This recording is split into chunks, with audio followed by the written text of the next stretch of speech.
स्वागत है आपका एएमके न्यूज चैनल में। मैं आपके साथ मोहम्मद यासीन नईकुड़ी।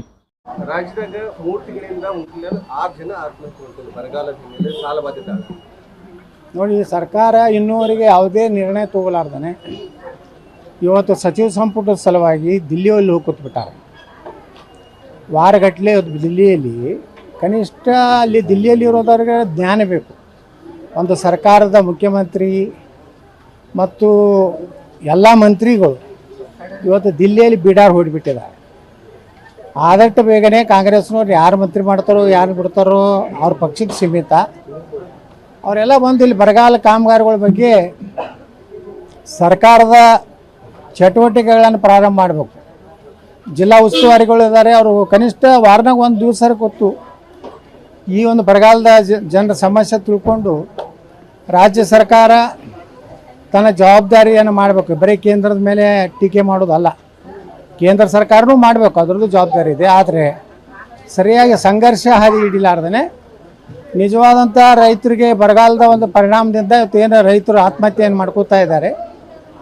ರೈತರಿಗೆ ಮಾನಸಿಕ ಸ್ಥೈರ್ಯ ಕೊಡುವಂಥದ್ದು ಯಾರೂ ಭಯಪಡಬೇಡ್ರಿ, ನಾವು ಮುಂದಿನ ದಿವಸಗಳಲ್ಲಿ ಎಲ್ಲ ರೀತಿಯಿಂದ ರೈತರ ಸಹಾಯಕ್ಕೆ ಬರ್ತೀವಿ ಅನ್ನೋಂಥ ಒಂದು ವಚನವನ್ನು, ಅಭಯ ವಚನವನ್ನು ಕೊಡುವಂಥ ಕೆಲಸ ಮಾಡದೆ ದಿಲ್ಲಿಯಲ್ಲಿ ಏನು ಕೂತಾರಲ್ಲ, ತಕ್ಷಣ ಕಾಂಗ್ರೆಸ್ ಹೈಕಮಾಂಡ್ ಅವ್ನು ದಿಲ್ಲಿಯಾಗಿ ಕೂತವ್ರನ್ನೆಲ್ಲ ಅವ್ರವ್ರ ಊರಿಗೆ ಕಳಿಸ್ಬೇಕಂತ ಹೇಳಿ ನಾನು ಆ ಪಕ್ಷದ ಹೈಕಮಾಂಡಕ್ಕೆ ಒತ್ತಾಯ ಮಾಡ್ತೀನಿ.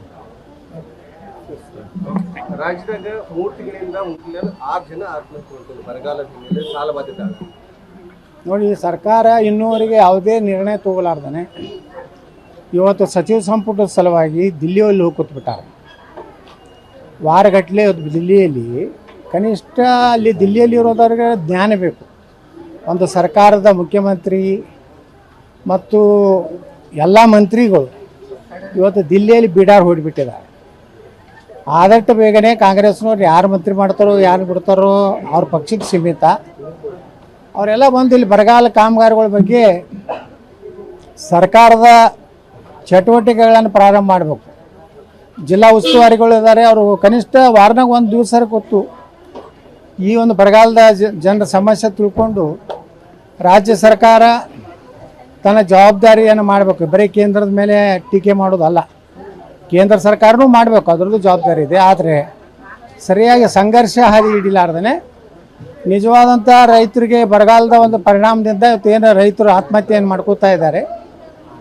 ರೈತರಿಗೆ ಮಾನಸಿಕ ಸ್ಥೈರ್ಯ ಕೊಡುವಂಥದ್ದು ಯಾರೂ ಭಯಪಡಬೇಡ್ರಿ, ನಾವು ಮುಂದಿನ ದಿವಸಗಳಲ್ಲಿ ಎಲ್ಲ ರೀತಿಯಿಂದ ರೈತರ ಸಹಾಯಕ್ಕೆ ಬರ್ತೀವಿ ಅನ್ನೋಂಥ ಒಂದು ವಚನವನ್ನು, ಅಭಯ ವಚನವನ್ನು ಕೊಡುವಂಥ ಕೆಲಸ ಮಾಡದೆ ದಿಲ್ಲಿಯಲ್ಲಿ ಏನು ಕೂತಾರಲ್ಲ, ತಕ್ಷಣ ಕಾಂಗ್ರೆಸ್ ಹೈಕಮಾಂಡ್ ಅವ್ನು ದಿಲ್ಲಿಯಾಗಿ ಕೂತವ್ರನ್ನೆಲ್ಲ ಅವ್ರವ್ರ ಊರಿಗೆ ಕಳಿಸ್ಬೇಕಂತ ಹೇಳಿ ನಾನು ಆ ಪಕ್ಷದ ಹೈಕಮಾಂಡಕ್ಕೆ ಒತ್ತಾಯ ಮಾಡ್ತೀನಿ. और ज्यादा खबरों से जुड़ने के लिए हमारे इस चैनल को लाइक करें, सब्सक्राइब करें और बेल आइकॉन दबाना ना भूलें।